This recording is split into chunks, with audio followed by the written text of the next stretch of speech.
Qu'on parle de dépression, qu'on parle de fibromyalgie, de démence, de burn-out, qu'on parle de psychose, trouble bipolaire, chez toutes ces clientèles, il y a des symptômes, ça va se manifester un peu différemment au niveau de l'expression du symptôme, mais néanmoins, on va voir un point, un tronc central chez ces clientèles. Et ce tronc central va être à la racine où on parle de l'équilibre des bactéries intestinales, ce qu'on appelle la dysbiose. Bonjour tout le monde, dans l'épisode d'aujourd'hui, on discute du lien entre la santé mentale ou psychologique et la santé intestinale avec nul autre que Geneviève Labonté-Chartrand qui est docteure en psychologie. Elle nous partage non seulement son expérience clinique et son parcours l'ayant menée où elle est aujourd'hui, elle nous donne également plusieurs exemples de conditions psychologiques où il peut être crucial de considérer la santé du système digestif. Bonne écoute. Bonjour tout le monde, bienvenue à Max Wellness. Aujourd'hui, mon invité, j'ai la chance en fait d'être avec Dr Geneviève Labonté-Chartrand, qui est docteure en psychologie et experte en santé intestinale, qui a récemment écrit un e-book Ton gut te parle. Et c'est là qu'on va parler aujourd'hui. Là, elle est une fervente justement du message entre faites attention à votre intestin pour votre santé mentale et tout ce qui est l'axe qu'on entend souvent parler de nos jours, là, intestin-cerveau. Tu as un background en termes de justement psychologie, donc c'est super intéressant. Je suis super heureux de te recevoir aujourd'hui, là, tout ce qui est volet santé mentale et intestin pour qu'on puisse développer là-dessus, que tu nous partages ton expertise, ton cheminement aussi qui t'a mené vers ça, hein, autant professionnel que personnel. Donc, bienvenue. Bien, merci beaucoup. Merci pour l'invitation. Ça me fait toujours plaisir de partager tout ça. C'est ça le but. Effectivement. Ben oui, propager les connaissances et que plus de gens soient au courant je vais pas dire nouveautés scientifiques parce que ça existe depuis longtemps, mais justement, hein, de pouvoir avoir des outils supplémentaires pour atteindre une santé mentale optimale. Exact. Puis c'est Ouais. le mandat du podcast qui est vraiment d'élargir les horizons des gens en termes de ce qui est possible en santé intégrative, faire des liens que les gens n'ont peut-être pas pensé à la maison et de savoir que justement, il y a des avenues, il y a des pistes de solutions lorsqu'on voit le corps de façon justement intégrative et les interrelations entre les différents systèmes. Fait que je pense que c'est un très bon sujet aujourd'hui, là. Est-ce que tu peux nous parler tout d'abord, d'entrée de jeu, là, euh, qui es-tu? Quel est Oui. ton parcours, en fait, là, qui t'a mené, là, je dis que tu étais psychologue et compagnie, mais tout ton parcours qui a mené à justement ce que tu fais actuellement, la promotion là, du volet de la santé mentale via l'intestin et plus encore. Oui. Et justement, qu'est-ce qui te fait triper sur ce que tu fais actuellement? OK. Je fais ça pas trop long, OK? Parfait. OK, en fait, je pratique comme psychologue clinicienne depuis 15 ans déjà. Je pratique toujours au Québec comme psychologue clinicienne. Et en fait, j'ai fait mes études à l'université jusqu'au doctorat en psychologie. Et durant mes études de doctorat, maîtrise et doctorat, en fait, j'ai travaillé dans un laboratoire de recherche. Donc, je me suis formée en recherche, j'ai fait de la recherche, j'ai développé un intérêt pour la recherche et j'ai conservé cet intérêt-là de la recherche clinique en fait, c'est-à-dire ça m'a toujours accompagnée. Puis je vais faire le lien plus tard de pourquoi.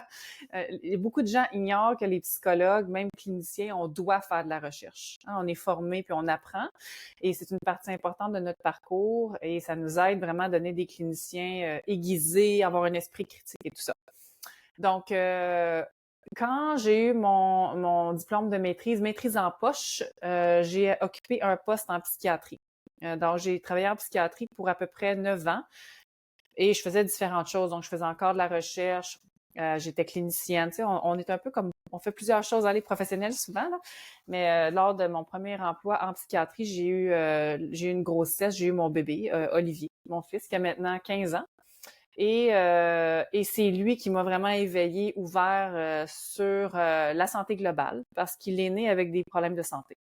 Et étant une jeune maman et une jeune psychologue, évidemment, sortant directement des études, en recherche en plus, bon, alors j'ai virevolté un peu dans le système de la santé à la recherche de différentes options pour mon enfant, différentes réponses, et je me suis aperçue rapidement que mes options étaient comme, je veux dire, limitées, hein?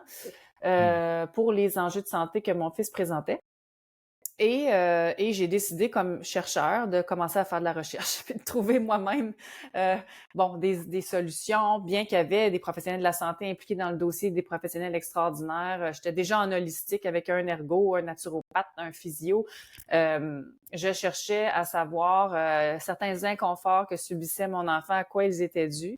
Et ça m'a ouvert sur un nouveau monde de recherche holistique que je ne savais pas. J'en avais même jamais entendu parler au cours de mes études doctorales, d'entrée de Cool. jeu. Fait qu'on recule là, quand même d'il y a une dizaine d'années au moins. Ouais. Et à travers ça, j'ai continué, bâti mon cabinet holistique, continué mon travail en psychiatrie, continué à faire de la recherche, j'ai publié ma thèse doctorale et finalement, j'ai ouvert une clinique holistique en Outaouais, dont j'ai été copropriétaire près d'une dizaine d'années, où j'ai travaillé en holistique avec plein de professionnels de la santé. J'ai vu des résultats incroyables au niveau de mes clientèles et tout ça. Et donc, je compilais des données de recherche clinique dans mon cabinet, en fait, finalement, pendant une dizaine d'années. Et avec l'apparition du virtuel au cours des dernières années, je vais juger que c'était un bon moment pour moi de décoller une clinique en ligne, une clinique virtuelle, de pouvoir aider plus de gens en bâtissant des programmes, puis en mettant à la disponibilité de tous des programmes, mon e-book, mon histoire, là, parce qu'on a un plus grand reach que faire du 1 à 1, Bon, alors j'ai dit, c'est le moment pour moi, après 15 ans de pratique, de créer un envol. Et c'est ça, c'est ce qui s'est passé. Donc, c'est la naissance de Ton gars te parle qui a eu lieu cette année. Cool. Ouais, Puis justement, de quoi ça traite grosso modo un petit peu? Oui, le gars te parle, mais aussi toute ouais, ta pratique holistique que tu oui. dis. Qu'est-ce qui est ton dada? Qu'est-ce qui vraiment là, est ton why ou ton message là, derrière un petit peu? Moi, je l'ai vu évidemment sur les Oui, médias sociaux et oui, compagnie, mais si tu peux nous en parler un petit peu plus, là, je pense entre autres là, au fameux lien entre l'intestin et les conditions que peut-être en tant que psychologue et ta pratique clinique oui, que tu pouvais observer. Tu nous parles de certaines corrélations là, que tu as observées. Je suis curieux d'en savoir plus. oui. Bon, alors évidemment, le why, ça part généralement d'un besoin personnel, hein? Mhm. Donc, le besoin personnel ici, c'était vraiment de trouver des réponses aux symptômes de santé mentale dont souffrait mon fils, qui me semblaient être liés à des enjeux intestinaux, où j'observais vraiment une corrélation entre ses humeurs, son anxiété, ses difficultés sociales, adaptatives. Donc, mon fils a eu un diagnostic sur le spectre TSA, hein, qu'on connaît Mhm. maintenant, trouble du spectre de l'autisme, et j'observais dans ces symptômes des gros enjeux intestinaux. Je n'entrerai pas dans les détails, là, mais des Mm. enjeux assez sévères. Et drôlement, je voyais la même chose en psychiatrie. Okay? Mhm. C'est-à-dire que étant psychologue, j'ai été psychologue sur les unités de soins internes, donc auprès de patients avec des atteintes assez sévères qui sont hospitalisés sur de longues périodes, que ce soit pour de la schizophrénie, de la psychose, des troubles bipolaires, de l'anxiété aiguë, des troubles alimentaires, donc toutes sortes de conditions où j'observais en étant dans leur quotidien, parce que les gens vivent là, sont hospitalisés, je les voyais manger, je voyais leur choix alimentaire et je voyais aussi au quotidien les bobos, les symptômes, les maladies comorbides physiologiques de ces gens-là qui étaient atteints de symptômes de santé mentale sévères et persistants.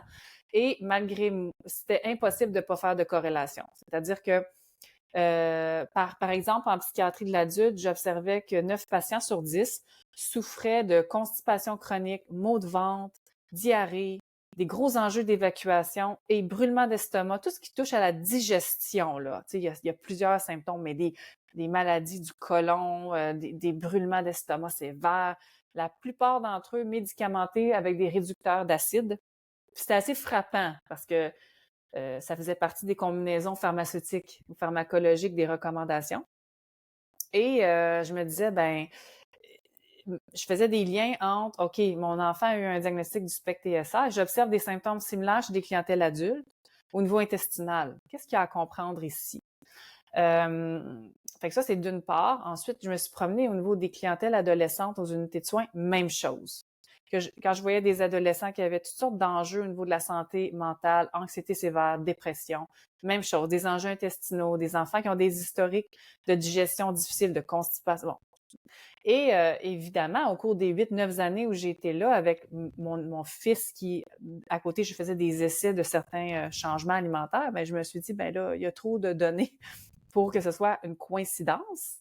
Et je suis tombée sur un protocole dans la littérature qui s'appelle le protocole GAPS, hein, qui s'appelle Mhm. Gut and Psychology Syndrome, qui est très bien documenté Et je suis tombée sur des thérapies alimentaires fonctionnelles datant des années 20, 30, 40, 50, où en psychiatrie, on appliquait des protocoles aux patients qui étaient sous soins internés. Et c'est des gros échantillons avec des résultats très intéressants. Fait que là, c'était suffisant pour piquer ma curiosité, puis commencer moi-même à appliquer des changements graduels auprès de mes clients dans ma pratique. Cool. Alors, qu'on parle de dépression, qu'on parle de fibromyalgie, de démence, de burn-out, qu'on parle de psychose, troubles bipolaires, chez toutes ces clientèles, il y a des symptômes, ça va se manifester un peu différemment au niveau de l'expression du symptôme, mais néanmoins, on va voir un point, un tronc central chez ces clientèles. Et ce tronc central va être à la racine où on parle de l'équilibre des bactéries intestinales, ce qu'on appelle la dysbiose. Donc, je donne un peu d'explication sur la dysbiose. La dysbiose, c'est en fait, la variété des bactéries qu'on retrouve dans l'intestin. OK? Moi, j'aime donner l'image d'une salle de cinéma. Donc, imaginons que l'intestin, c'est une salle de cinéma où chaque banc est occupé par une bonne bactérie. En fait, ces bactéries-là, dans notre microbiote, c'est vraiment ils ont une fonction de nous protéger, de créer des hormones, des neurotransmetteurs qui sont responsables de notre santé du cerveau, notre santé mentale et physique. Et elles ont aussi comme fonction d'absorber les vitamines et minéraux, de faciliter la digestion et tout ça.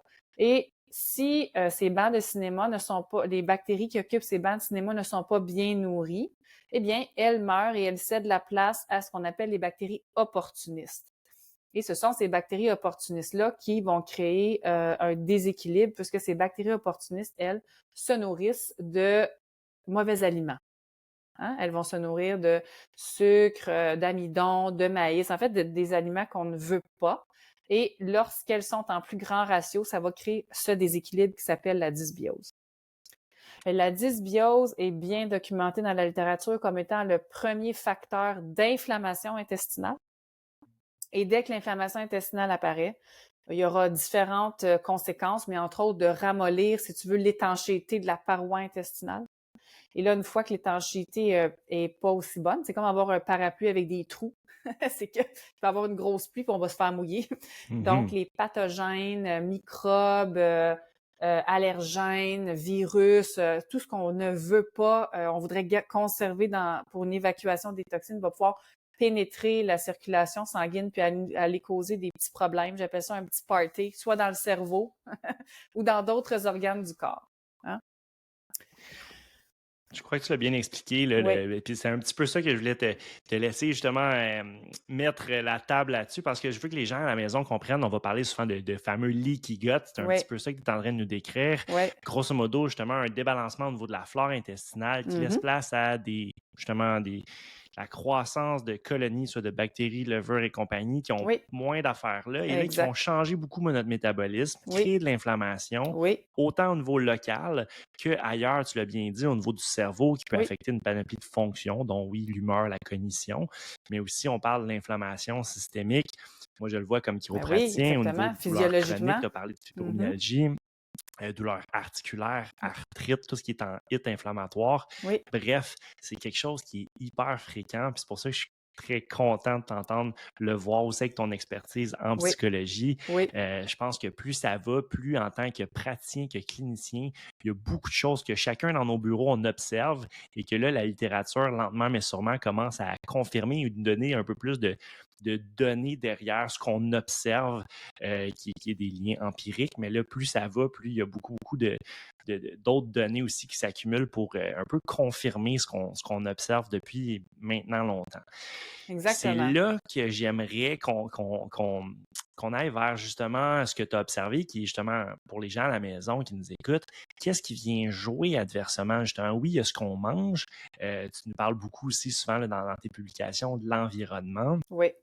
Puis, bien, évidemment, qu'est-ce qui joue sur la flore intestinale adversement? Le fameux stress. Et là, ça peut nous lancer dans une boucle, un cercle vicieux, bien évidemment. Si on a de l'inflammation, notre tolérance au stress est plus basse. Puis là, ben, un petit rien vient nous stresser plus que ça le devrait. Et là, ben, on s'en sauve pas. Oui. En fait, c'est toujours un peu la poule ou l'œuf. Évidemment, on hérite du microbiote intestinal de nos parents. Donc, comme je dis, des fois, je vais dire, bon, on vient au monde parfois avec un microbiote. C'est comme un avantage, si tu veux, à la naissance ou pas. Hein? C'est-à-dire que on va hériter de 50% des bonnes et mauvaises bactéries de la mère et du père, et ensuite, lors de l'accouchement vaginal, certaines bactéries de la maman, et à l'allaitement, certaines bactéries, tout ça, et du pot à pot. Bon. Donc, maintenant, qu'est-ce qu'on peut faire ou d'où ça vient? Ben, c'est d'abord prendre conscience chez nos parents, quels étaient les enjeux. Est-ce qu'il y a des troubles mentaux? Est-ce qu'il y a des troubles de santé physique? Moi, c'est toujours la première question que je demande parce que s'il y a un historique de maladie, comme on le ferait dans une anamnèse au niveau de la génétique, là, ou s'il y a des enjeux de maladies mentales ou physiques dans nos familles, eh bien, ça va nous pister un peu sur quel genre de flore intestinale on peut avoir et quels sont les symptômes qui sont le plus à risque pour nous? Quelles sont nos vulnérabilités, si tu veux, à développer? Et l'autre chose, c'est les habitudes alimentaires. Donc, évidemment, on a tendance à répéter le modeling ou les habitudes alimentaires chez nos parents ou de descendance en descendance. Et donc, si par exemple, mon parent souffre de dépression ou de fibromyalgie, ben j'ai une idée du genre de communauté de bactéries qu'il va nourrir et j'ai même une idée de qu'est-ce que la personne va vouloir manger. Hein? On le sait. Le microbiome dicte nos cravings à un certain degré aussi. Exactement. Donc, faut pas oublier que ces bactéries intestinales communiquent avec l'environnement externe, communiquent avec les microbiotes à l'intérieur, les autres microbiotes du corps, hein, ça se parle. Alors, on a un microbiote dans la bouche, anus, vagin, intestin. La peau est un microbiote, donc il y a une communication entre les différents microbiotes.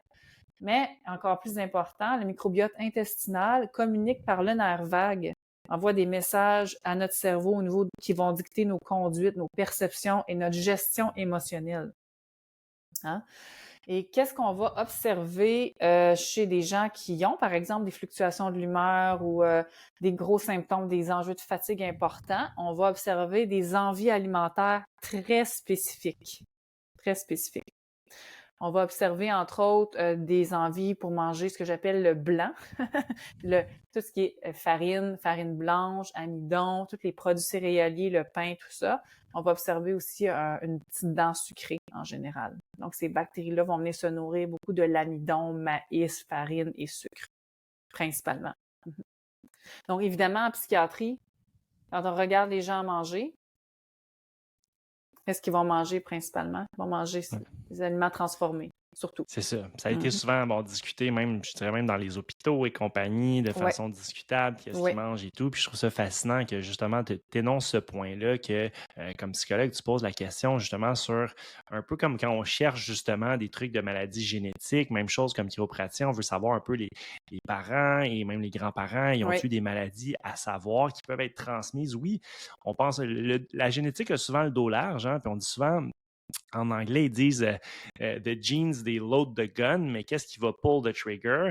Ça va être vraiment notre style de vie. Puis j'ai trouvé ça super intéressant que tu le mentionnes, puis je veux que les gens à la maison retiennent ça aussi. C'est que souvent, oui, mais les habitudes de vie se transmettent de génération en génération. Qu'est-ce qu'on mange pour souper le vendredi soir? Ben, souvent, le pizza night, c'est un exemple, mais où les recettes se transmettent, les bonnes ou les mauvaises habitudes, ben, eux autres aussi se transmettent parce qu'on éduque, veut pas nos enfants et on apprend de nos parents. Donc ça aussi, souvent, ça vient avec le bagage. Puis c'est important de le savoir, puis je trouve ça curieux aussi, tu sais, probablement que tes patients, des fois, ils trouvent ça, peut-être plus maintenant parce qu'ils savent qui ils vont voir et tout, mais même moi, comme chiropraticien, des fois, comme je veux savoir qu'est-ce qu'ils ont mangé, déjeuner, dîner, souper, hier, même chose. Puis encore là, leur caca ressemble à quoi? Leur digestion. Toutes ces questions-là que tu disais tantôt, des fois, des petites choses qu'on prend pour acquis parce que c'est tellement commun au 21e siècle de prendre des antiacides, d'avoir des brûlements d'estomac une fois de temps en temps, d'aller à la selle moins qu'une fois par jour.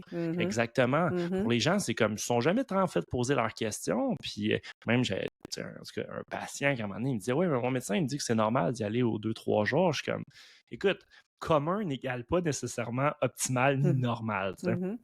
Fait que je trouvais ça intéressant. C'est ça. Donc, évidemment, ça a modifié, bien sûr, la façon dont je pratique parce que, mon évaluation des symptômes change beaucoup. Donc, plutôt que d'aborder vraiment des stratégies externes pour atténuer le symptôme, on bascule à l'interne. Hein. On va aller travailler au niveau de l'enseignement, de la psychoéducation. Ben, quand tu nourris telle communauté de bactéries, voici les symptômes. Et tu parlais là de la génétique. On parle ici d'épigénétique. Hein? C'est-à-dire, Mhm. le gène est là, il y a une pression qui est exercée par différents stresseurs, il s'allume, moi je dis s'allume, et il s'exprime par différents symptômes. Est-ce que ça se renverse? Ce n'est pas une fatalité. C'est ça le message dans mon Exact. e-book. Ce n'est pas une fatalité. J'ai tellement de clients qui m'arrivent en me disant je vais prendre des antidépresseurs toute ma vie, je suis brisée, je suis chimiquement débalancée, Je ma suis de même. sérotonine. Ouais, c'est. Alors moi, le message que je veux passer, c'est ce n'est pas une fatalité. L'atténuation des symptômes, les gènes ils peuvent s'exprimer. Ça nous indique qu'il y a un déséquilibre dans notre corps. Ça nous indique qu'il y a quelque chose qui ne va pas. C'est une communication d'un déséquilibre, mais on veut reprendre le contrôle et agir pour que ça ne s'exprime plus. Vraiment, c'est ça. Exact. Puis, je ne sais pas si justement, là, on parle de ces concepts-là et tout. Est-ce que tu as un ou deux exemples, peu importe, dépendamment, de des cas ou des trucs fréquents? Là? Je sais que moi, j'en ai quelques-uns, des Oui, trucs cliniques ou autres, mais oui, je serais curieux de ton point de vue de psychologue, oui. si ça tente, là, mais de nous partager un ou deux cas, puis bon, des bons exemples, mais qui peuvent se transposer à plein de gens qui nous écoutent à la maison ou qui connaissent des gens que ça ressemble à leur portrait. Là. OK.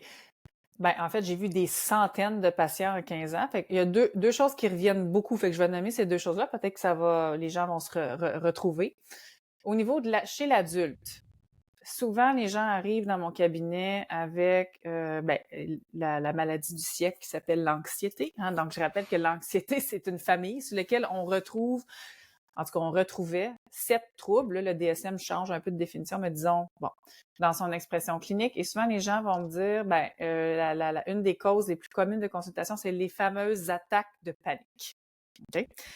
Les attaques de panique, il y a 3 causes possibles. C'est soit que la personne vit un danger réel, comme par exemple, je sais pas moi, elle a eu un accident de voiture et elle a des douleurs, elle doit s'adapter, le corps va se mettre comme à être en hypervigilance et puis paniquer, puis le niveau de stress est élevé. La deuxième cause, qui est la cause fréquente de consultation en psychologie, c'est l'anticipation, l'appréhension ou l'inquiétude. Donc, les attaques de panique viennent parce qu'on a peur d'être jugé, peur des hauteurs, peur de faire des erreurs. Bon, mais la troisième cause, qui est la moins connue, c'est des attaques de panique interoceptives. Et souvent, je vais conduire mon évaluation clinique. Je vais m'apercevoir que, dans le fond, la personne n'est pas en danger réel. Il n'y a pas de stresseurs externes qui justifient le niveau d'angoisse que je vois. Donc, ça va me pister parce qu'ils vont me dire, je sais pas pourquoi je suis stressée, je sais pas pourquoi je suis stressée, ça va bien dans mon couple, ça va au travail, j'ai pas d'enjeu financier, j'ai pas de stresseur externe finalement, et je suis clairement pas en danger réel. Pourquoi je suis toujours stressée? Et là, c'est là que c'est intéressant parce que je vais amener les gens vers les stresseurs interoceptifs. C'est comme jouer au détective. On veut aller Mhm. chercher qu'est-ce qui fait que le corps réagit en stress. En fait, ça crée une menace interne et le stress monte. Et c'est là qu'on va aller regarder dans l'alimentation. Et la cause la plus fréquente, c'est la consommation de produits laitiers commerciaux. Hein? Intéressant, ça. Oui. Alors, les Québécois, surtout, on est habitués de consommer des produits laitiers matin, midi, soir. Et même avant de se coucher, on a été comme un peu habitués de consommer céréales, produits laitiers au coucher. Et ce que ça crée, ça, c'est que ça fait dresser la glycémie. Le taux de sucre augmente et là, le corps réagit avec une réponse de stress et les gens vont se mettre à faire des attaques de panique nocturnes, par exemple, ou voir vraiment un changement au niveau du stress après avoir consommé des produits laitiers commerciaux. Pourquoi je dis commerciaux, là? Parce que, bon, si vous faites votre yogourt dans votre mijoteuse, c'est pas ça, là.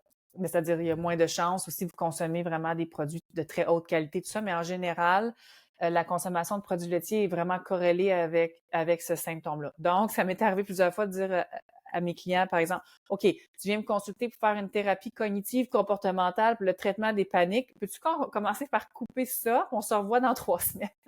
Puis s'il y a encore des symptômes, ben reviens-moi. Puis les gens me rappellent en me disant, j'ai plus d'attaque de panique.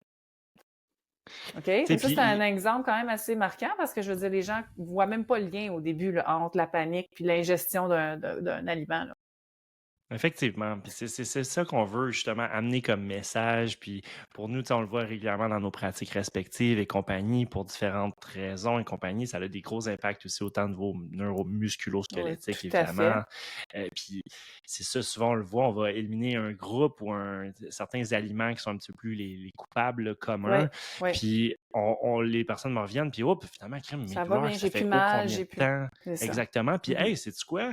J'ai beaucoup moins d'anxiété, j'ai une meilleure résilience au stress, je peux mieux me Exact. concentrer, moi, je dors mieux. C'est comme, ben, écoutons, les facettes sont multiples là, à Oui, cette inflammation-là, oui, à ce volet-là, même, je dirais, auto-immun dans un certain oui. degré, là, même avancé. Là. Oui, tout à fait. Puis il y a beaucoup d'enseignements dans ce genre d'intervention-là parce que les gens sont généralement sceptiques et surpris. Ils vont me dire, ben voyons donc, comment je vais aller chercher mon calcium, c'est bon les produits laitiers. Alors ici, il faut vraiment expliquer qu'est-ce qui fait qu'un aliment est perçu par le corps comme une agression. Pourquoi? Mhm. Hein? C'est de l'aspect éducatif ou d'enseignement. Par exemple, je n'ai plus les enzymes digestives pour digérer un aliment. Comme par exemple les produits laitiers, souvent, on sait qu'il y a des après l'âge du toddler, là, le bébé, là, il y a beaucoup d'adultes qui ont plus, même des enfants qui n'ont plus les enzymes digestives, donc c'est plus dur à digérer. Le corps reçoit donc cet aliment-là, puis il est comme stressé, là, il sait pas comment le gérer. Fait que pour aider la digestion, il va monter le stress. Ou, par exemple, euh, j'ai un régime très élevé en fruits et légumes, mais je mange très peu de gras animaux. Donc, mon acidité gastrique n'est plus optimale pour pouvoir digérer. Ou je prends un réducteur d'acide depuis des années, donc mon acidité gastrique n'est plus optimale pour digérer, donc j'ai des inconforts. Et ça, ton corps, qu'est-ce qu'il fait avec ces inconforts-là? Ben, il force, il travaille pour pouvoir digérer. Donc, il va t'aider et pour t'aider, il va lever le stress. Et ce stress-là va générer une inflammation. Donc, il faut expliquer un peu la chaîne, pourquoi, parce que sinon les gens vont dire, ça a pas, ils restent sceptiques, là, ils comprennent pas. Exactement. Ben, c'est Mhm. ça, j'en mange depuis toujours. Mes parents mangeaient ça, mais ça. Puis c'est intéressant quand on le met en contexte. Je pense que c'est un de nos mandats en tant que docteur, en tant que justement, ça veut dire quand même enseigner. Tu sais. Oui, On est oui, des enseignants, puis on est des partenariats pour justement, avec nos connaissances, leur ramener nos trouvailles et pour les aider. Mais oui, les gens ont de la difficulté à mettre en application ce qu'ils ne comprennent pas. Fait que je pense que c'est quand même exact. important. Puis je trouve que tu le vulgarises bien. Puis, tu sais, à la maison, ça veut pas dire que vous êtes nécessairement tous sensibles aux produits laitiers. Puis, on pourrait avoir une discussion là-dessus, effectivement, là, l'hypertransformation de ces Oui, produits-là, oui, les vaches A1, oui. A2, peu importe la caséine. Mais mettons qu'on garde ça simple. Effectivement, tu sais, il y a plusieurs raisons pour lesquelles on peut être sensible à un Mhm, aliment, puis ça peut créer de l'inflammation, mhm. soit une genre de sensibilité ou d'intolérance franche, une allergie à l'extrême, ou juste justement, on a pour une panoplie de raisons, médication, environnement, stress, euh, trop d'en manger pendant trop de temps. Oui, euh, c'est ça, c'est ça. chacun va avoir un degré de sensibilité différent, mais Exactement. Et notre c'est là mandat toute comme l'importance clinicien, d'une bonne évaluation, puis aussi de bien exact. comprendre, ben, tel symptôme. Tu sais, nous autres, on a appris à l'école, toi comme moi, hein, tel symptôme, OK, mettons, bon, telle médication ou telle intervention comme physique pour toi, pour moi, psychologique. Mais c'est comme, OK, on peut aller un peu plus loin? Pourquoi qu'il est là, le symptôme? Moi, c'est ça que je suis correct. Je peux mettre une stratégie psychologique en place, je peux faire une intervention une manipulation physique en place, mais moi, je recule, là, je me dis, ben là, pourquoi l'inconfort d'abord est là? Si mon corps fonctionne de façon optimale, je devrais pas le sentir, ce symptôme-là. Hein? Fait que ça nous amène, comme professionnels de la santé, à sortir, oui, les connaissances qu'on a acquises au niveau de l'évaluation, les symptômes, on peut bien les évaluer, mais pourquoi ils existent? Puis ça, c'est Mhm. quelque chose, parce que pour ma part, dans mes études, 10 ans d'études universitaires, j'imagine toi aussi, on n'a pas touché à ça ou très peu. On se fait dire, ben, c'est biopsychosocial, donc beaucoup d'impact, beaucoup d'accent sur l'aspect génétique, mais quoi de plus, là? Qu'est-ce que je fais Mhm. avec ça, là? Moi, là, c'est quoi? Est-ce que c'est vraiment, puis on l'a dit tantôt, est-ce que c'est vraiment une fatalité? Donc, on fait rien parce qu'on se dit c'est génétique. Je trouve que ça enlève du pouvoir ben, Exact. au client de sa guérison, aux intervenants aussi, de dire ben je peux pas aider plus. Alors que dans les faits, ben ça fait des années que je l'observe, toi aussi, il y a une racine, on peut aller plus loin dans les interventions en général. Là. Ça, c'est bien dit. Puis comme tu Mhm. le dis, comme aussi en adressant les racines, au lieu de focuser sur un symptôme, par exemple l'anxiété, ben finalement, on se rend compte que si on adresse de façon aux racines, ben, il y a plein d'autres de nos autres symptômes qu'on pensait qui n'étaient peut-être pas en lien. Je pense à des douleurs, je pense Oui, à notre sommeil, je pense à notre clarté mentale, oui, à notre peu importe, il y a plein de choses qui vont s'améliorer au niveau de la qualité de vie des gens qui vont faire ces changements-là. Fait que non seulement, comme tu dis, on se réapproprie notre pouvoir, on finit par rehausser notre qualité de vie à plusieurs niveaux et non juste en focusant sur un symptôme qui va pas bien, puis Oui, ben tu c'est ça. sais, il y a quand même 8 gènes centraux qui sont responsables en épigénétique d'une panoplie de symptômes qu'on ne croit pas liés, comme avoir mal à la tête, avoir des ovaires polykystiques, puis souffrir de stress. On pense pas. Mais si tu commences à regarder les gènes, c'est un gène qui s'exprime. Tu peux avoir 12 symptômes différents. Nous, dans notre société, on a compartimenté les approches médicales, psychologiques, chiropraticiennes. C'est comme toutes des boîtes. Mais quand tu commences à regarder vraiment l'expression du gène, on s'aperçoit que si le gène est en feu, comme on a mis le gaz, il y a le gaz, le feu est pris, ce gène-là s'exprime, il y a 12-15 symptômes. Puis dépendamment de la vulnérabilité de la personne, ben elle va avoir du diabète avec un trouble obsessionnel compulsif, puis des boutons, de l'acné, mais les gens ne croiraient pas que c'est tout lié sur le même gène. Mais Ouais, donc, évidemment, les conditions se renversent et ça ne renverse pas qu'un seul symptôme, ça va renverser plusieurs symptômes. effectivement. Tu me demandais des exemples. Tu sais, ben, le second exemple que je vois le plus souvent, l'anxiété chez l'adulte, mais chez les parents qui me consultent en coaching pour leur enfant, ben évidemment, il y a une explosion de la prévalence des troubles neurodéveloppementaux chez les enfants, tant l'autisme, le déficit d'attention avec ou sans hyperactivité, dyslexie, dysorthographie, tous les troubles d'apprentissage. Ça, c'est le deuxième motif le plus fréquent de consultation. Et encore ici, tu sais, une des premières questions en évaluation que j'ai fait ma collecte de données, je vais dire aux gens, est-ce que votre enfant va aux toilettes? Puis la réponse, 95% du temps, c'est oui, une fois par 10 jours. C'est ça. Ben, on peut commencer par évacuer la toxicité. Puis ensuite, on va voir qu'est-ce qui reste comme symptômes. Puis là, souvent, encore là, j'ai une réponse. Ben, les parents, des fois, sont tabous parce qu'ils ont fait de la thérapie, ils ont essayé toutes sortes d'approches, ils ont pris des médicaments ou l'enfant, puis ils voient des résultats des fois limités, des fois pas du tout, des fois bon. Mais il y a un désir d'optimiser, hein. Donc, euh, où va la toxicité si l'enfant ne l'évacue pas? C'est comme, où ça va? Mhm. Puis justement, ça entretient une certaine inflammation. Puis ce qui n'est pas Oui, facile, souvent ce que je vois, comme tu le dis bien, ça fait un cercle vicieux. Les parents deviennent plus fatigués. Ça fait beaucoup de gestion, autant oui, les oui, différentes approches de oui, santé, mais eux autres aussi sont fatigués. oui. Puis des fois, il faut après ça, rendu là, bon, ils viennent nous voir, puis il faut, oups, OK, il faut faire des changements. C'est pas évident de changer certaines habitudes. C'est facile de Non. manger un bol de céréales commercial, Oui. puis l'enfant fait une crise parce qu'il en veut, parce qu'en fait, c'est bactéries, Ben son oui. microbiome qui a changé, il Oui. demande ça. Fait que là, ça fait, Exactement. c'est pas évident. Fait qu'on est toujours mieux de prévenir que guérir. C'est ma petite, bon petit message pour les gens à la maison, les praticiens qui nous Mhm. écoutent, mais Mhm. clairement, Oui. je peux comprendre que ça devient lourd, là. C'est ça. Puis, moi, ce que j'aime dire aux parents, c'est bien, écoutez, je comprends totalement quand notre enfant, disons, des difficultés, on est toujours en pourparlers avec l'école, ça va pas à l'école, on a de la misère à gérer, notre enfant veut pas manger, parce que là, il veut pas manger parce que ces bactéries veulent manger de l'amidon, du pain, fait que le parent se bat avec l'enfant pour les devoirs, puis se bat avec l'enfant pour manger, puis il se bat. Fait que finalement, il finit par céder, hein, sur certaines choses parce que les parents sont épuisés, ben là, demander de faire des changements, c'est comme, c'est stressant et tout ça. Alors, ce que je vais dire aux parents, c'est le microbiote se modifie en quelques jours. Il faut comme mentalement se préparer pour quelques jours de changement pour déjà voir des transformations. Puis quand il y a un début de transformation, là, je vois l'espoir, la motivation, C'est ça. tout augmente. Il faut comme toffer quelques jours. C'est rapide, là. En quelques jours, le microbiote, les bactéries vont s'adapter. Et on va voir, par exemple, les enfants beaucoup plus calmes, on va voir une évacuation, un meilleur sommeil. Fait que rapidement, ils vont dire, OK, c'est quoi la prochaine étape, là? Parce que je vois que l'école m'a envoyé un message, puis ça va bien, on est sur la bonne voie. Fait que faut que je les amène là, à être comme capable de mettre le premier pas en place pour maintenir leur motivation. Puis C'est aussi ça. réduire les craintes, les croyances limitantes. Mon enfant va se laisser mourir de faim. Mon enfant, tu sais, à dire, ben non, il se laissera pas mourir de faim. Puis tu as le contrôle dans la cuisine. Puis tu vois, il va manger. Puis il faut comme changer l'équilibre de la composition des bactéries. Hein, puis ça prend un... Exact. Ouais. Puis quand le parent sait que, dans le fond, les mauvaises bactéries, je dis mauvaises bactéries, là, mais ces bactéries-là, ils ont un nom, là, on appelle ça la flore opportuniste.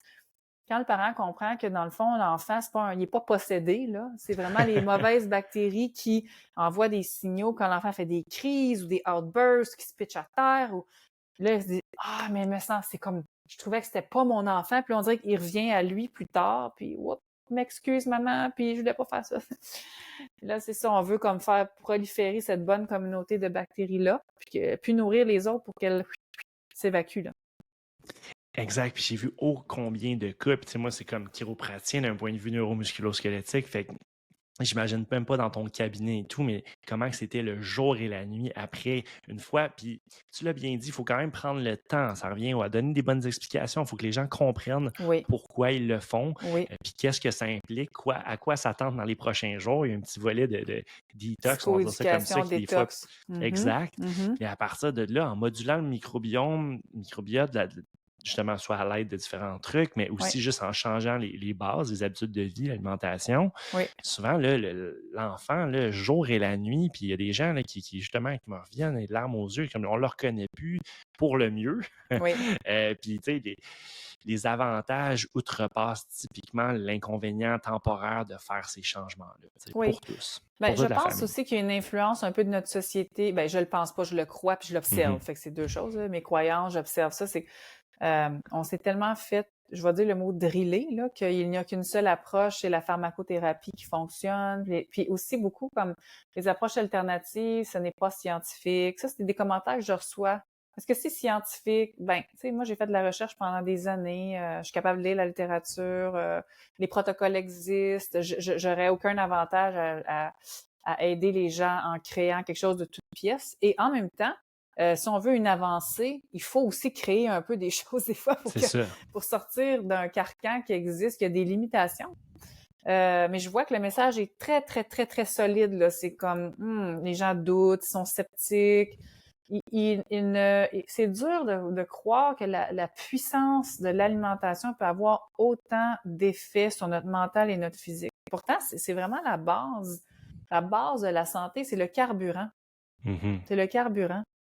C'est une des très grosses bases, du moins, comme tu le dis bien. Puis je pense que, je sais pas si c'est parce qu'on baigne là-dedans aussi, peut-être qu'on est biaisé, mais je sens un tournant quand même, parce que je crois Oui, que tu sais, la vieille approche one pill for an ill, donc je donne un médicament pour un symptôme, ça a quand même ses limitations, on le peut le voir, puis c'est un peu oui, pour ça que les gens finissent par venir nous voir. Tu ben sais, oui. ils ont essayé, là, puis souvent, ça donne des résultats au mieux mitigés. Oui, Je dis pas que ça aide pas personne, là. Il y a des gens qui s'aident, mais les gens qui viennent nous voir, évidemment, c'est il des y a gens qui encore ont. des C'est symptômes, ça. c'est ça. Puis en changeant ça, ils voient, comme on disait tantôt, oui, l'amélioration de leurs symptômes pour le quoi ils venaient consulter, mais une panoplie d'autres choses qui se doutaient même pas Oui, qui étaient reliées. Là, oui, oui, tout à fait. Même chose.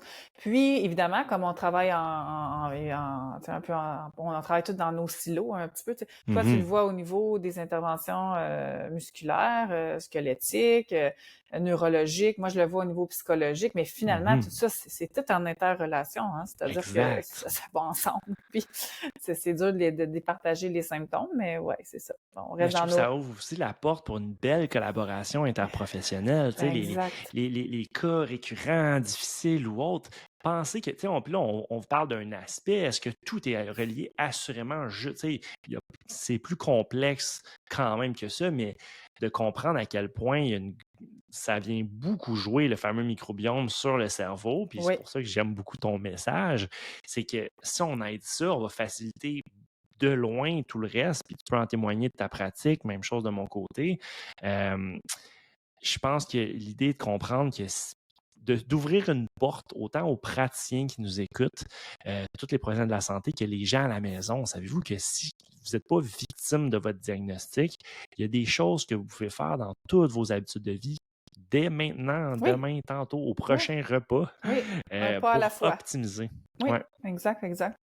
Puis même, Puis là, moi, j'ai travaillé en holistique. J'ai été propriétaire d'une clinique holistique pendant près de 9 ans. Et puis, on travaillait avec naturopathes, ostéopathes, chiropraticiens, tous ces professionnels-là à portée de main. Écoute, cool. c'était extrêmement riche parce que il m'est arrivé parfois de dire à des clients, ben, OK, je pense que, par exemple, ces symptômes-là d'insomnie ou d'inquiétude, c'est pas déclenché par le stress, c'est déclenché par ton cou. Ouais. Hein? C'est ton cou qui est pas correct. Va voir un chiropraticien parce que moi, au niveau de mes interventions psychologiques, je suis comme, je suis au bout. Puis, il y a quelque chose qui se passe, là. Tu as eu un accident de voiture, tu as un trauma X. Et là, bon, finalement, référence, puis, pouf, les symptômes, écoute, ça m'est arrivé des centaines de fois, là. Parce que faut dire aussi que j'ai observé que le stress a le dos large. Donc, souvent, Ouais. les gens arrivent dans nos cabinets, les psychologues, mon médecin m'a dit que j'étais stressée ou j'ai eu un diagnostic. Puis là, on commence à évaluer ça. OK, oui, mais c'est, tu sais, le stress, ça touche la colonne vertébrale, ça touche le microbiote, ça touche, oui, les stresseurs externes plus psychologiques, ça touche un ensemble de facettes. La santé des autres microbiotes, là, buccales, fait que c'est très, très vaste, là, puis faut ouvrir les œillères pour que les gens voient que le stress, c'est interoceptif, ça vient de l'en-dedans, mais ça ne veut pas dire que c'est un problème nécessairement qui est lié à des stresseurs externes dans notre vie. Hein, ça peut être un débalancement intrinsèque, tant au niveau neuro-squelettique, puis il faut, en investigation holistique, il faut ouvrir, il faut aller chercher la Exact. cause. Mm-hmm. J'aime ça. Mm-hmm. Et puis, tu sais, les gens à la maison, mettons, on fait un petit topo là-dessus. Là, justement, tu nous disais le volet de la fameuse anxiété. Là.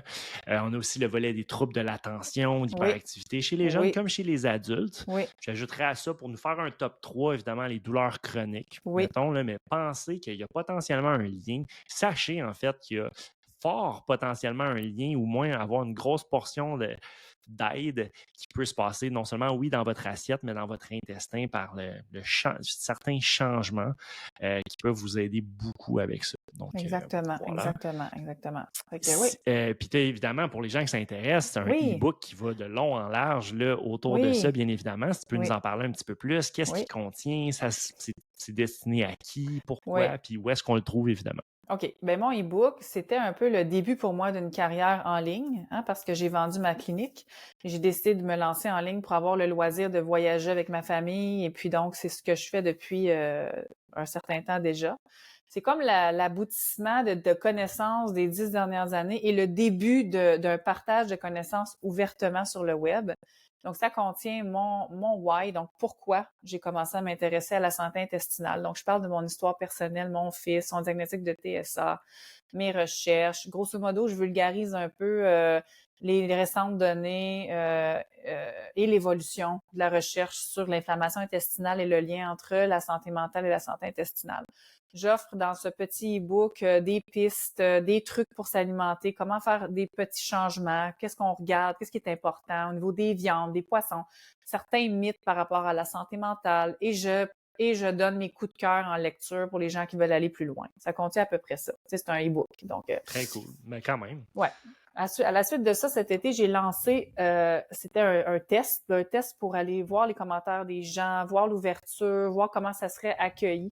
J'ai créé un petit programme de 2 heures de vidéos téléchargeables, journal de bord, comme si je me prenais dans mon cabinet, mais je parlais à la personne, mais plutôt que de la voir en un à un, je le faisais, mais en virtuel. Cool. Hein? J'ai lancé ça parce que c'est souvent des notions de base que je vais répéter en enseignement, par exemple. Donc, j'ai comme pris ces notions, je les ai mis sous une forme d'un programme court dans le but de récolter vraiment les commentaires, puis voir est-ce que les gens aiment, tout ça. Et ça a quand même, j'ai été vraiment agréablement surprise. Ça a été un beau succès. J'avais ouvert le programme pour 3 mois. 3 mois pour pouvoir avoir justement un échantillon intéressant, pour pouvoir recueillir les commentaires. Et donc, finalement, je vais lancer une longue formation, plus de type, je veux pas dire cours universitaire parce que c'est pas ça du tout. Ça s'adresse vraiment aux gens, monsieur, madame, qui veulent enclencher des changements durables du pas à pas sur 6 semaines avec 10 heures de capsules vidéo, bonus, télécharge, comme vraiment un cours complet. Et ce cours-là sera disponible. Ben, il est déjà lancé, là, les entrevues ont le contenu gratuit, les Q&A ont déjà commencé, mais la formation sera accessible le 27 novembre. OK. Puis les gens peuvent trouver ça où? Ma liste d'attente pour la formation et mon e-book sont accessibles sur Instagram dans mon Linktree, dans ma bio. Parfait. Je vais mettre ça dans les show notes pour les gens qui nous écoutent à la maison. Je vais le mettre dans les notes de bas d'épisode, évidemment. Oui, puis je dois dire que j'ai des documents gratuits aussi dans mon Linktree, fait que les gens peuvent aller. Hein, s'ils sont, par exemple, ils sont pas prêts à lire un e-book, faire une formation, j'ai créé des documents. Un document, en fait, qui s'appelle l'alimentation simplifiée, parce que la question qui me revient le plus souvent, c'est Geneviève, j'écoute toutes tes capsules, je te suis. Qu'est-ce que je mange? Je sais plus, je peux-tu manger ci, je peux-tu manger ça? Fait que si les gens sont pas prêts à s'embarquer dans une formation ou lire, j'ai créé un document totalement gratuit pour pister les gens sur qu'est-ce qu'on peut manger, pourquoi, vraiment des notes quand tu vas à l'épicerie, à quoi faire attention dans les aliments transformés. Ce document est gratuit et aussi dans ma bio sur Instagram. Puis super pratique, by the way. Puis tu sais, même ton contenu, là, je peux en témoigner, tu sais, au quotidien, les stories et compagnie, tu es beaucoup active sur Instagram. C'est super, super intéressant là, tous les jours. Je trouve ça vraiment cool. Puis si tu peux Merci. mentionner ton handle là, pour les gens qui sont multitasking là, pendant qu'ils nous écoutent, peut-être qu'ils veulent te checker sur Instagram, c'est quoi? C'est Euh, docteur ouais, Geneviève la bonté Chartrand. parfait. Avec un Fait que petit A commercial en avant pour exact. Puis sur le handle Facebook, je suis complet. active aussi, mais depuis moins longtemps. J'ai ouvert ma communauté Facebook plus récemment, mais je partage à peu près le même contenu. Je dirais que j'ai plus de live sur Facebook parce que ce que mon auditoire comme toi demande beaucoup, c'est des lives. Hein? Fait qu'à chaque Ouais. 10 jours, j'entre en live, je parle d'un sujet. Fait que généralement, je fais un post sur un sujet. Puis ensuite de ça, j'en parle, je réponds aux questions en live. Ça, c'est très apprécié des auditeurs. Donc, toutes mes lives sont sur Facebook. Les gens peuvent aller les réécouter. Parce que sur Instagram, c'est pas toutes les mêmes, mais bon, les gens me suivent sur les deux plateformes. Le contenu est un petit peu différent. Ben, c'est ça. Mhm. Vous êtes mieux de vous abonner aux deux, vous manquez rien. Puis en C'est même temps, ça. c'est qu'il y a le fun des lives, c'est qu'on Oui. les voit des fois quand ça sort, mais après ça, on peut toujours s'y Les réécouter. référer. On peut les sauvegarder pour Oui. après ça les envoyer à d'autres gens. Des fois, moi, je Oui. fais beaucoup ça. C'est comme ça me fait penser à telle personne, j'envoie ça ou tel autre praticien ou tel patient, peu importe. C'est des choses qui sont super pertinentes puis qu'on peut après ça s'y référer. Exact. Si tu avais en genre de conclusion, là, si tu avais une chose, mettons la chose la plus importante là, de ton message, de ce qu'on a discuté aujourd'hui, à retenir pour les gens à la maison, ce serait quoi? Ah, c'est une excellente question. Je pense que ce serait que les gens sont maîtres de leur santé. Hein, ils peuvent reprendre le contrôle de leur santé. Puis j'observe que c'est beaucoup une croyance qui est comme perdue. Hein, si on pense qu'on peut aller mieux, qu'on peut être maître de sa santé, ça va augmenter la motivation pour mettre en place des stratégies et pas perdre l'espoir. Fait que je m'adresse aux gens qui ont perdu l'espoir souvent. Exact. Exact. Puis justement, c'est tout un processus. Tu sais. Il y a des saisons à tout ça. Puis je trouve ça super intéressant que tu nous amènes ça d'un point de vue de clinicienne en psychologie, autant qu'on peut corroborer ça avec moi en tant que clinicien en chiropratique. On peut voir un peu les mêmes observations avec différents angles de vue, différentes expertises. Ça revient toujours à, si j'avais moi justement un take-home là, message de tout ça, ce serait vraiment de comprendre l'ampleur. Là. On en entend souvent parler. Est-ce que ça a vraiment un impact? Non. Nous, on vous partage nos deux volets d'expérience clinique, puis de littérature autour de ça qui est de plus en plus présente. Il y a un gros impact en ce que vous mettez dans votre assiette, bien évidemment. Au quotidien, à chaque repas, vous avez justement un pas vers le mieux-être ou le moins bien-être, on va dire ça Ouais, comme ça. c'est ça.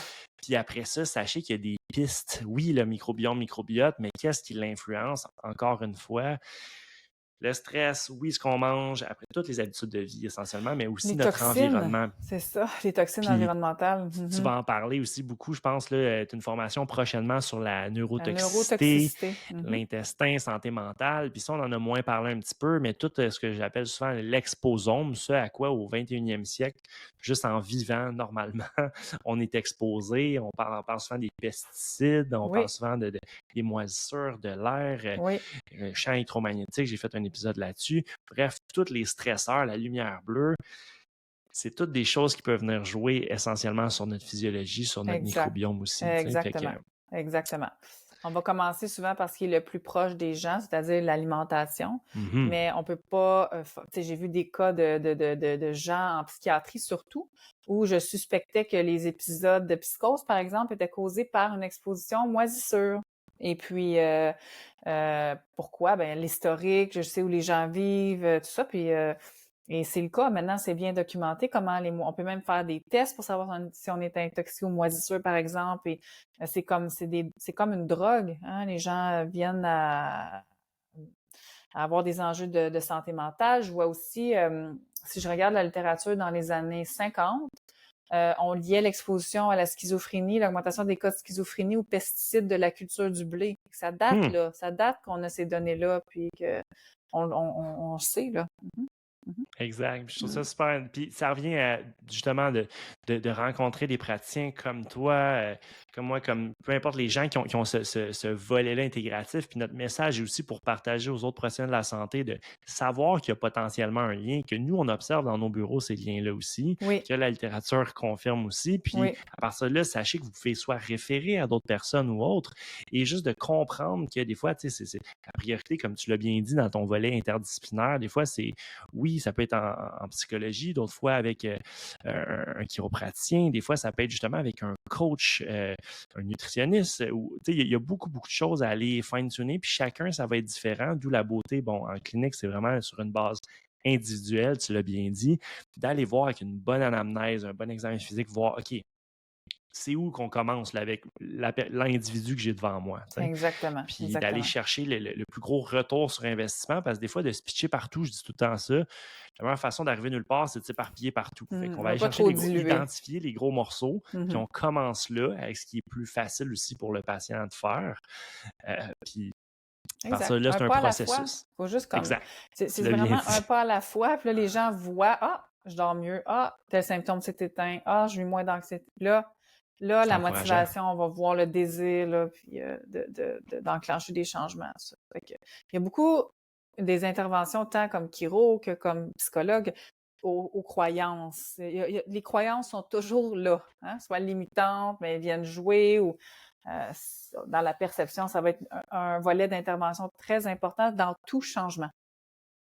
Exact. D'où la pertinence, encore une fois, de Oui, l'interdisciplinarité, puis de oui, oui, s'entourer de praticiens, oui, justement, qualifiés dans leur domaine, qui peuvent justement avoir ce langage-là d'échange-là aussi, oui. et ces connaissances-là. J'adore. Ben écoute, moi aussi, j'adore qu'on partage la même perception. Ouais, ouais. Les Est-ce mêmes. qu'il y a quelque chose que j'aurais pas mentionné aujourd'hui, justement, que tu aimerais ajouter à notre entrevue ou qu'on a moins couvert un petit peu, que tu aimerais élaborer?